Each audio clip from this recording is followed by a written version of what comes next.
پھر سے ایک نئی ویڈیو میں آپ کا استقبال ہے۔ سب سے پہلے میں یہ بات کلیئر کرنا چاہوں گا کہ ورڈ میننگ اور امپورٹنٹ نوٹس میں ویڈیو میں ڈسکس نہیں کروں گا، کیونکہ اس سے آپ کا وقت خواہ ضائع ہوگا اور اس کے لیے مجھے 2 گھنٹے ایڈٹ کرنے میں تو کم سے کم لگ ہی جائیں گے۔ اس لیے چونکہ وقت بہت قیمتی چیز ہے، اس کو بچانے اور صحیح جگہ استعمال کرنے کے لیے میں نے ایک ٹیلی گرام چینل بنایا ہے۔ اسی میں سارے نوٹس ورڈ میننگ میں اپلوڈ کر دوں گا، آپ وہاں سے حاصل کر لینا۔ ٹیلی گرام چینل جوائن کرنے کے لیے یا تو آپ اسکرین پر دیے QR کوڈ کو اسکین کر لیں یا کمنٹ سیکشن میں لنک اپلوڈ کر دوں گا، اس کے ذریعے چینل کو جوائن کر لیں۔ البتہ ورڈ میننگ کو میں بول کر سنا دوں گا تاکہ نوٹس پڑھنے میں یا ورڈ میننگ پڑھنے میں اگر کوئی ڈیفیکلٹی ہو تو آپ ویڈیو دیکھ کر اس کو سمجھ سکیں۔ اس لیے میں آپ کو وائس اوور کر کے سناؤں گا۔ آج میں جو آرٹیکل ڈسکس کرنے والا ہوں وہ آرٹیکل ہے the long fight for accessibility dignity in Indian presence. سب سے پہلے میں وائس اوور کر دیتا ہوں ورڈ میننگ کو، اس کے بعد سمجھیں گے کہ آرٹیکل کے اندر کیا کہا گیا ہے۔ Travesty means a false representation of something. Indictment means an accusation of serious crime. Bittersweet means being at once bitter and sweet. Exonerate means release someone from a duty or obligation. Endure means suffer something painful or difficult patiently. Incarceration means the detention of a person. Cramped means suffering from cramp, a painful situation. Plugged means to cause someone difficulty repeatedly. Deplorable means shockingly bad in quality, poor condition.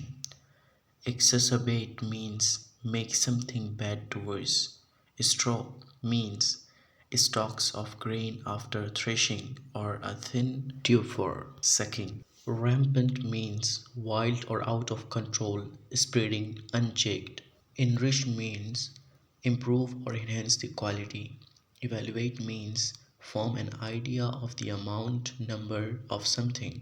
Orient means adopt something to specified circumstances. چلیے اب سمجھتے ہیں کہ column نگار نے اس article کے اندر کیا بات کہی ہے۔ سب سے پہلے کالم نگار نے اس آرٹیکل کے اندر گوکارا کونڈا ناگا سائی بابا کے بارے میں ذکر کیا ہے۔ دراصل یہ شخص دہشت گردی کے الزام میں جیل گئے تھے۔ انہیں انڈا سیل، جو کہ ایک خاص طرح کی جیل ہوتی ہے، اس میں رکھا گیا تھا۔ وہ پیروں سے معذور تھے، اس لیے انہیں جیل میں اسپیشل کیئر کی ضرورت تھی۔ اسپیشل تو چھوڑیے، وہاں پر ویل چیئر کی سویدھا بھی موجود نہیں تھی، جس کی وجہ سے ان کو روزمرہ کی ضروریات کو پوری کرنے میں بہت زیادہ دشواریوں کا سامنا کرنا پڑتا تھا۔ جیل کے اندر قیدیوں کے ساتھ کتنا زیادہ کرورتا کیا جاتا ہے، اس کی ایک مثال 1980 کا وہ واقعہ ہے جس میں قیدیوں کی آنکھوں میں ایسڈ کا چھڑکاؤ کیا گیا تھا۔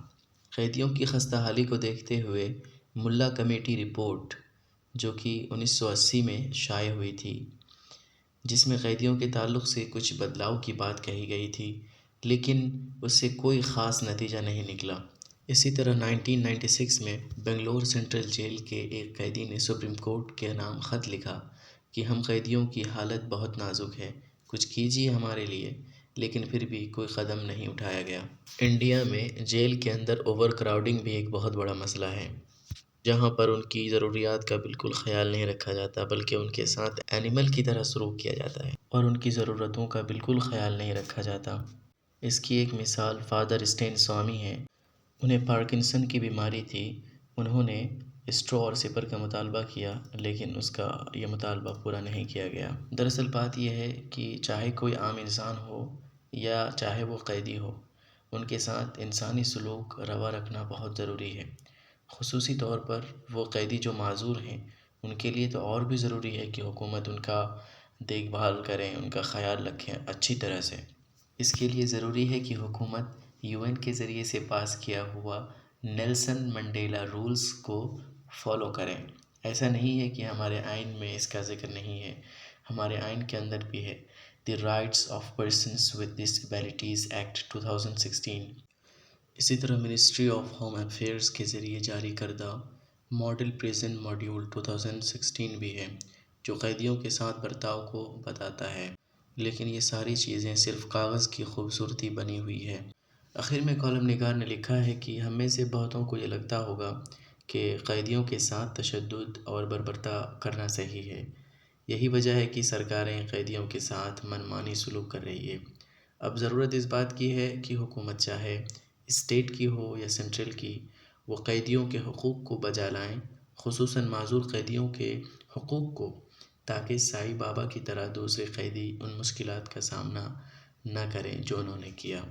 میں نے آپ کو اوور ویو دے دیا ہے، اب آپ کی ذمہ داری ہے کہ آپ اس آرٹیکل کو نکالیں اور بذات خود پڑھیں، تبھی آپ کو انگلش آئے گی۔ چلیے کسی بہترین ٹاپک کے ساتھ پھر ملیں گے، تب تک کے لیے الوداع۔